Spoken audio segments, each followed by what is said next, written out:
Bem, galera, nessa quinta aula de Idade Moderna, nós veremos as grandes navegações, também conhecidas como expansão marítimo-comercial. Como antecedente das grandes navegações, a gente tem as cruzadas, que geram contato da Europa com o Oriente, e isso faz com que a Europa tome conhecimento de produtos que até então ela não utilizava, como diversos perfumes, tecidos diferenciados, artesanato e temperos, principalmente temperos, já que a comida na Europa durante o verão ela costumava estragar. Eles tinham poucas técnicas de conservação, a maior delas baseada no sal. E os temperos eles passam a ser utilizados para disfarçar o gosto da comida que vai apodrecendo.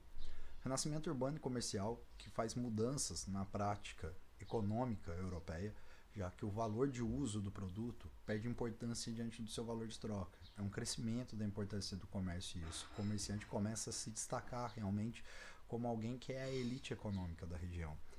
As navegações no Mediterrâneo, controladas pelas cidades italianas, já que os produtos vinham do Oriente por rotas terrestres até a Europa. E depois disso, quando chegavam na Itália, era a Itália que cuidava de distribuir esses produtos para a Europa inteira, sendo então, naquele momento, essas cidades italianas o grande potencial econômico do mundo. Elas são o eixo econômico do mundo europeu. A centralização das coroas ibéricas. Portugal e Espanha centralizam o poder político na mão dos reis muito mais precocemente que Holanda, França e Inglaterra.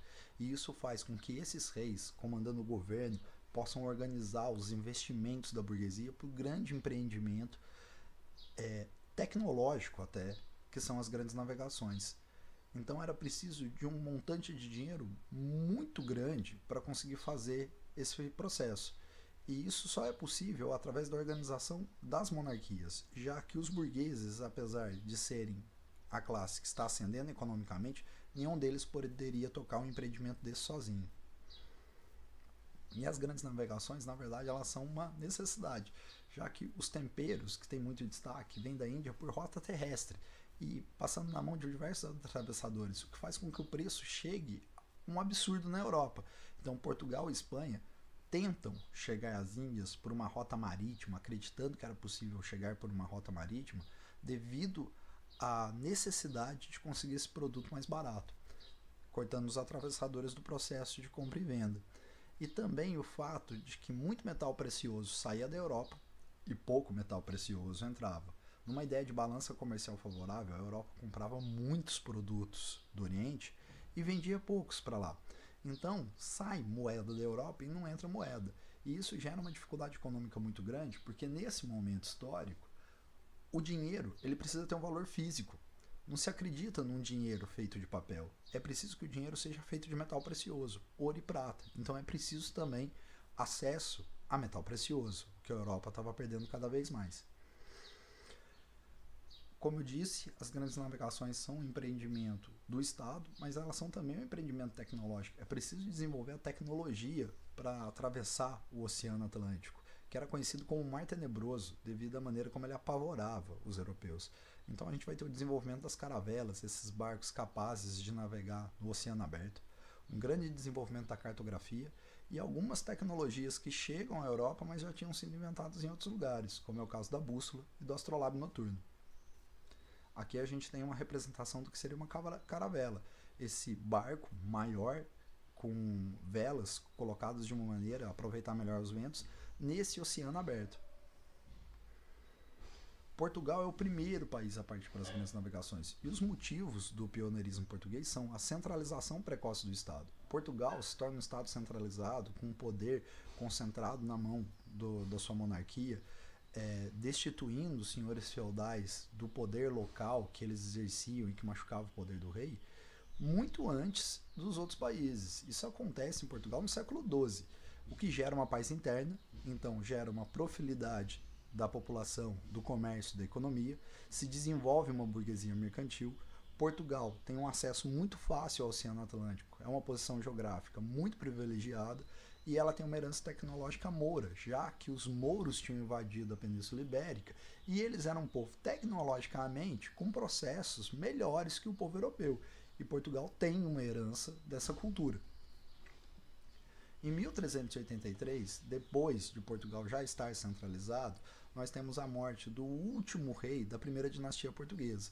E aí se começa um conflito em Portugal que vai levar à Revolução de Avis, onde Dom João, mestre de Avis, um herdeiro bastardo do trono, acaba conseguindo assumir o trono, impedindo que Portugal se unifique aos reinos espanhóis novamente.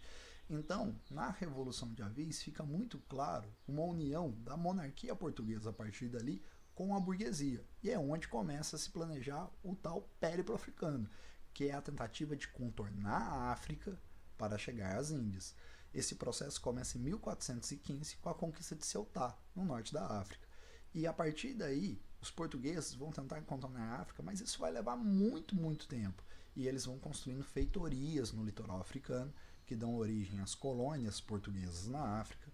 E em 1488, eles conseguem ultrapassar um grande desafio, que é o Cabo das Tormentas. Ali bem no sulzinho da África, era muito difícil passar devido às correntes marítimas que existiam. Era preciso encontrar o ponto exato do mar para conseguir passar por esse local. E aí, a partir desse momento, o Cabo das Tormentas passa a se chamar Cabo da Boa Esperança e leva mais 10 anos para que Vasco da Gama chegue a Calicut, nas Índias, fazendo a primeira viagem comercial portuguesa para o local com sucesso, tendo um lucro de 4.000%. É claro, são diversos navegadores ao longo do tempo que programam essas viagens, não é uma viagem só. Em 1500, nesse processo de navegação até as Índias, é alegado que Pedro Álvares teria descoberto o Brasil, apesar da gente saber que existem mapas portugueses da costa do Nordeste brasileiro anteriores a essa data. E aqui um mapinha mostrando as navegações portuguesas. A Espanha ela adota um plano diferente de Portugal, é o plano da circunnavegação, que pode ser escrito de maneira separada também. E em 1492, tentando dar a volta ao mundo para chegar às ilhas, Colombo acaba descobrindo a América. Na verdade, algumas ilhas ali no Caribe. E aqui o mapa mostrando as diversas rotas utilizadas pelos navegadores. Durante esse processo de Portugal e Espanha descobrirem novas terras e rotas comerciais, os dois reinos começam a discutir sobre como seriam essas posses territoriais. É preciso chegar num acordo para evitar uma guerra. E esse acordo é intermediado pela Igreja Católica. A primeira proposta é a Bula Papal Intercoeteira e a segunda o Tratado de Tordesilhas. A primeira proposta traçava uma linha no meio do Oceano Atlântico que não permitiria que Portugal tivesse nenhum acesso a terras brasileiras. Isso antes de Portugal declarar ter descoberto o Brasil, mas todos acreditamos que ela já sabia da existência do território. Portugal discute muito esse tratado, tentando modificar a posição da linha.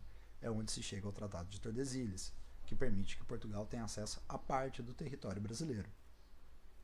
Aqui temos um mapa que mostra onde passava a Bula Papal Intercoeteira, proposta em 1493, e depois, em 1494, qual é a linha realmente traçada aceita por Portugal, Tratado de Tordesilhas, antes da descoberta oficial do Brasil, mas nós sabemos que Portugal já sabia da existência do território.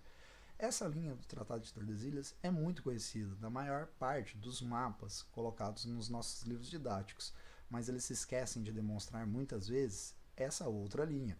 A verdade é que todo o território que ia em direção às Índias seria de permissão para Portugal, enquanto que os que estavam além do Tratado de Tordesilhas, mas isso chegando até a Ásia, seriam de permissão para a Espanha.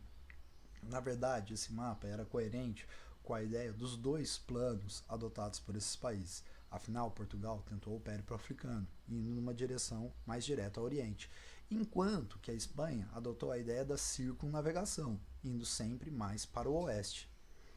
Acontecem também as navegações tardias. Inglaterra, França e Holanda partiram para as navegações atrasadas em relação a Portugal e Espanha. E isso se deve à dificuldade maior que tiveram para centralizar seus governos e administrar o capital burguês em relação a esses empreendimentos que exigiam muito dinheiro. Para muitos sociólogos, as grandes navegações são o início da globalização, porque coloca-se pela primeira vez os diversos continentes do mundo, inclusive a América, no mesmo contexto comercial e econômico, já que África e Ásia forneceriam escravos ou produtos interessantes, enquanto a América seria um local de extração de riquezas naturais, como minérios ou agricultura.